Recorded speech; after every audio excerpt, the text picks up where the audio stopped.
Alright, good morning everyone. This is the second day of my morning muses. I think, yeah, it's a fairly good name for it. Hopefully it sticks well. The first one got a surprising amount of views considering how long it was. Wasn't expecting it to do quite as well as that, and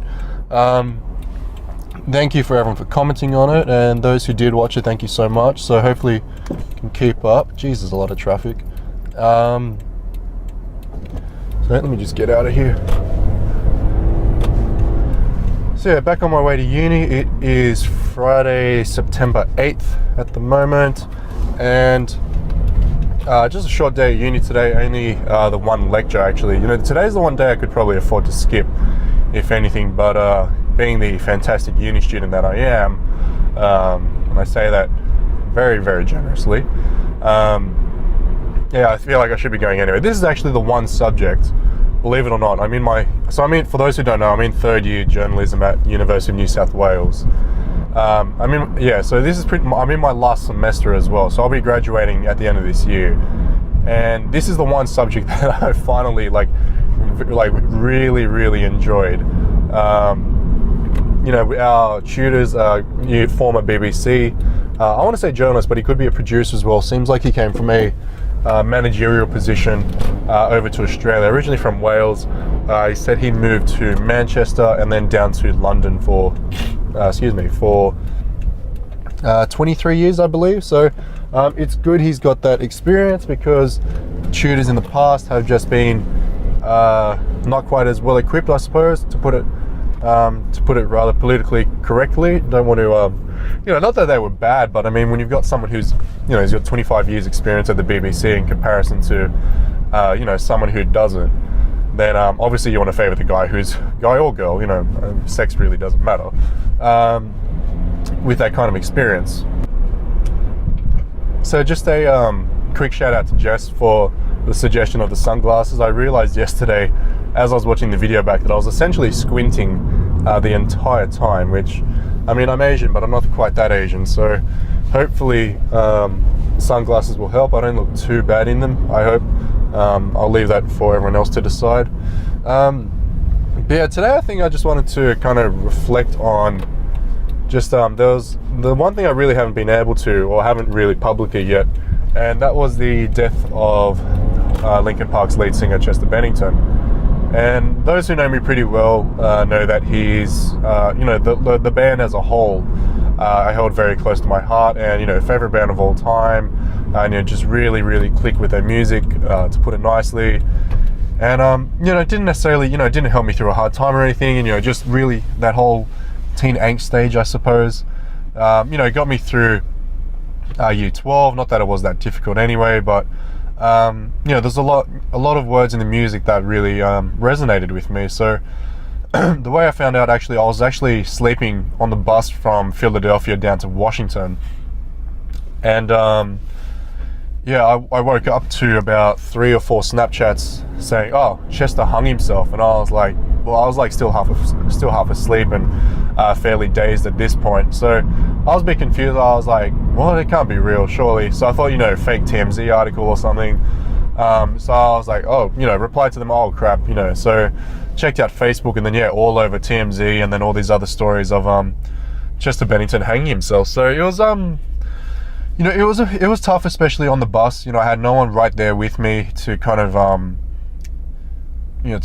help me through it, because it was, I've been fortunate enough not to have experienced death or loss in general in my life so far. I have both sides of my grandparents. Those who have passed away I have been relatively close to, and I wasn't sure quite how to deal with it. So I mean, broke down on the bus, and I was just, trying to work out like how to feel, as cliche as it sounds, and it's just kind of surreal that you're the voice of essentially the past 6-7 years is or if not longer. God, yeah, would have been going back to about, what was it, 1,000 Suns was my first album from them, but the first few songs that I liked, because I was old enough to be cognizant of it, was probably From Minutes to Midnight. So that was about 07-ish. So I mean, we'll say 2010, because that's when I did buy the first album, 1,000 Suns. And Yeah, so I mean, yeah, the past, at least the past 7 years, you see that and it's like, oh, now, you're never going to hear that voice again, or never, you're going to hear it, but it's not quite going to be the same, or it's, you're never going to hear a new song from him. So it's really, I was really quite shaken by that. Really just, yeah, I couldn't listen to their music for, at least about 3-4 days. It was just a lot to take on, and it really changed the way I saw the new album. While I did see it, originally it wasn't exactly, people are calling it as like, oh, it's his goodbye note, and I mean, I don't think it was that. It was just more of a reflection of the past 2 years. And if you look at interviews with Chester and Mike, they're both talking about how, the past 2 years for the whole, for the whole band has really shaped what this album became. So I feel like that the accumulation of the past 2 years plus what's going on with Chester, and of course his history of drug addiction, and he had sexual abuse when he was young, and drug addiction as well, and I mean alcohol too, sorry, excuse me, really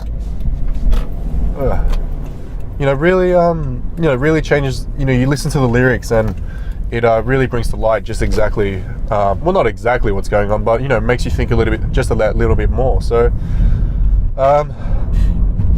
it's weird because like my favorite song from them is Breaking the Habit, which is about drug addiction and also suicide, which is rather poetic considering that's pretty much how Chester went out. So there was some crazy theory that Chris Cornell, who was Chester's, a great friend of Chester, and also the lead singer of, well, more importantly, the lead singer of Soundgarden, and I believe he was with someone else, but I'm not quite exactly sure, so you have to excuse my my naivety at the moment. But yeah, there was some crazy theory that the two of them killed themselves in the exact same way, and someone started talking about how someone was in the know, or they both found out some dark secret or some crap, and I think it was on the Joe Rogan podcast, if I'm not mistaken. So it was a bit, hearing that, I was like, oh, I don't want, I don't really want to. I mean, I want to find out, like, if there was something, it'd be interesting. But it was so raw at the time. Like everyone was still in mourning and all that, and yeah, it was so raw at the time. I was like, I don't want to hear. Like, I just want to, just want to remember him for how he was, and if there was something going on, then there's something going on. So yeah, a bit of a tough pill to swallow, considering I saw them live on May 19th for their launch show for One More Light, which was pretty great. Excuse me. It was a really great show, and I mean, of course, seeing my favorite band live is, I'm always going to be pretty hyped for it. But didn't disappoint, which was the big thing, and really just lived up and exceeded my expectations for them. I was pretty much on the fence, and like literally like on the barrier, excuse me. I wasn't on the fence about the show, but yeah, it was, it's going to be tough for them moving forward, I think. Like, if they're going to replace Chester with another singer, or if Mike's going to take over as the full-time singer. So it'll be interesting to see what they do moving forward. Anyway, so I promised to keep this one short, considering the last one was 22 minutes, so wanted to cut this down to about 10-ish or so, and I'm pretty sure we're over that by now. But just a quick update on my phone hunt. I've decided to go with the OnePlus 5, and this will be the second OnePlus that I'll purchase. I did end up getting the OnePlus 1 through a friend, which was actually a really good phone, but the screen kind of died on me. There was a dead zone down the middle, which I think I spoke about yesterday. So going with the OnePlus 5, I really need a good camera. So if there's a sudden jump in quality, then you all will know that I do have a new camera, new phone, excuse me. So hoping for that. I'm not too sure when I want to buy it just yet. I kind of want to ride it out with this iPhone 6 for a little bit, save a little bit more cash as well, because at the moment eBay had a 10% off deal when you spend more than $75 as well. So I saw it listed for about $570. 10% of that's what, $57. So down to about $520-ish, which is pretty good. So less than $520, yeah, $513, excuse me. So I mean, I'll take that. I was also looking at, while they had this deal on, I mean, 10% is really not that much, but when you're about to spend as much as I was, then it's quite considerable. I was also looking at the Rode wireless mic, which is what I'd like to use, because ideally I want to start and what I should have started by now, to be my own critic.